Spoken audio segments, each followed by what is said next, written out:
तो भारत की जमहूरियत, भारत का संविधान जिसको बाबा साहिब अंबेडकर ने बनाया है, वो तुमसे पुकार पुकार कर कह रही है, उठो भारत के मुसलमानों, उठो उत्तर प्रदेश के मुसलमानों, उठो असमोली के मुसलमानों, याद रखो ये संविधान को अगर एक जीती जागता किताब रखना है तो तुमको अपने हक के लिए लड़ना पड़ेगा। आपने सबका साथ दिया, बताओ हमने क्या हासिल किया? हमने क्या हासिल किया? हमने मलियाना हासिल किया। हमको क्या मिला? हमको हाशिमपुरा मिला। हमको क्या मिला? हमको मुजफ्फरनगर का फसाद मिला।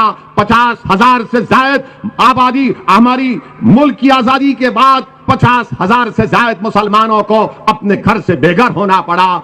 CAA का कानून पार्लियामेंट में आता है, पूछो समाजवादी पार्टी से, पूछो BSP के नेताओं से, पूछो कांग्रेस के बड़े बड़े लीडरों से, पार्लियामेंट का रिकॉर्ड उठाकर देखो कि उस कानून के खिलाफ अगर किसी ने मुदल्लल तरीके से संविधान को सामने रखकर, गांधी के पैगाम को सामने रखकर, अगर किसी ने मोदी के 300 MPओं के सामने CAA का कानून, मुसलमानों को स्टेटलेस बनाने का कानून बनाया जा रहा था, किसने बीजेपी के 300 MPओं के सामने कहा कि जिस तरह गांधी ने उस वक्त के सफेद फार्म हुकूमत के कानून को फाड़ा था, आज असदुद्दीन ओवैसी भारत के उन तमाम लोगों की तरफ से जो अंबेडकर के संविधान को अपने दिल से लगाते, मैं इस कानून को फाड़ता हूं।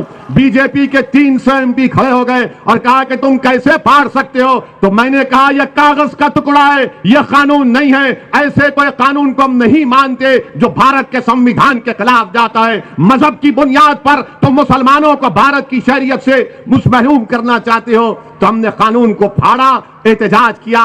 क्या किया समाजवादी पार्टी ने? क्या किया BSP ने? क्या किया कांग्रेस ने?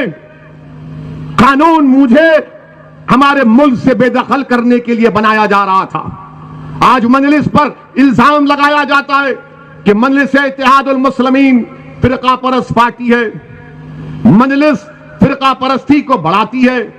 मैं आपको बताना चाहता हूं कि जब 2019 जून में अमित शाह ने बीजेपी की सरकार की तरफ से कानून लाए, जिस कानून का नाम वो मनहूस काला कानून है, उसका नाम UAPA है।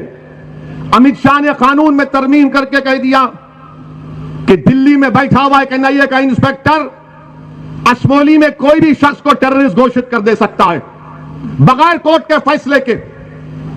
किसने उस कानून की तायीद की? समाजवादी ने तायीद की, कांग्रेस ने तायीद की। बताइए किसने उस कानून के खिलाफ वोट किया? किसने? बीजेपी के 300 MP हैं, मैं जानता था। मैं ये जानता था कि मेरे मुखालिफत में वोट देने के बावजूद भी कानून पास हो जाएगा, मगर मैंने बीजेपी के इस काले कानून के खिलाफ वोट इसलिए दिया ताकि 100 साल के बाद जब तुम में से कोई नौजवान पार्लियामेंट में जाएगा तो वो ये शिकायत तो नहीं करेगा कि उस वक्त जो मुसलमान थे उन्हें जालिम का साथ दिया, बल्कि मजलूम की आवाज बनकर हक को बुलंद किया। हमने कानून के खिलाफ वोट दिया। ये समाजवादी पार्टी, कांग्रेस पार्टी जो ठेका लेकर बैठे हुए हैं, इनके साथ चले जाओ तो सेकुलर, इनकी गुलामी करो तो सेकुलर, इनके जनसभाओं में दरी बिछाओ मुसलमान तो सेकुलर, इनके मंच पर मुसलमान को ढकेल दो तो सेकुलर, और मुसलमान को दबा दो तो सेकुलर। अरे याद रखो, मुझे तुम्हारे सर्टिफिकेट की जरूरत नहीं, मैं अपनी जूती पर तुम्हारे सर्टिफिकेट को नहीं रखता हूं। भारत का मुसलमान हूं, अव्वल दर्जे का शहरी हूं, मैं किसी से कम नहीं, ना मुझसे कोई बड़ा नहीं, मैं सबके बराबर हूं और सबके बराबर मुझसे सलूक किया जाना चाहिए। यह मजलिस का पैगाम है।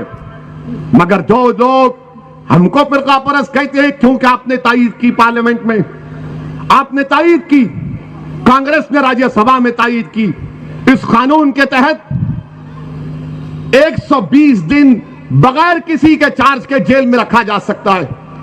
आपने तायीद की, आपने मदद की अमित शाह की, और जब यूपी का चुनाव आ रहा ओवैसी के ऊपर उंगलियां उठाते हैं, ओवैसी को तनकीद करते हैं। बताओ तुम्हारा क्या पोजीशन था उस वक्त? नहीं बताएंगे। क्या बोलेंगे? नहीं, देश के हित में हमने वोट दिया। क्या देश के हित में कि बच्चे जो दिल्ली में CAA का एहतजाज किए, आज भी हमारी बहनें जेलों में, हमारी बेटियां 1-1 साल 12-12 महीने UAPA के कानून में जेल में है। क्यों जेल में? क्योंकि समाजवादी पार्टी और कांग्रेस ने मिलकर अमित शाह के लाए हुए कानून की तायीद की। आप फैसला कर लो कौन बी टीम है, कौन तुम्हारे वोटों का सौदा कर रहा है, कौन तुम्हारे नौजवानों को जेल में डाल रहा है, कौन मिलकर कानून बनाते हैं। मेरे अजीज दोस्तों और बुजुर्गों, इन बातों को बताने का मकसद यह है कि आप में शऊर जब बेदार हो जाएगा, जब सच्चाई आपके सामने बयान किया जाएगा, तो यकीनन मुझे यकीन है कि अल्लाह उस सच्चाई को आपके दिल में डालेगा। असदुद्दीन ओवैसी की तकरीर से दिल नहीं हिल जाते, बल्कि अल्लाह के हुक्म से दिलों में मोहब्बत पैदा होती है। और मुझे यकीन है कि अल्लाह मोहम्मद मुस्तफ़ा सल्लल्लाहु अलैहि वसल्लम के सदक़े में, कमली वाले के सदक़े में आप तमाम के दिलों में मंजलिस की मोहब्बत को डालेगा, और वो मोहब्बत हमारी वोट और कामयाबी में तब्दील होगी।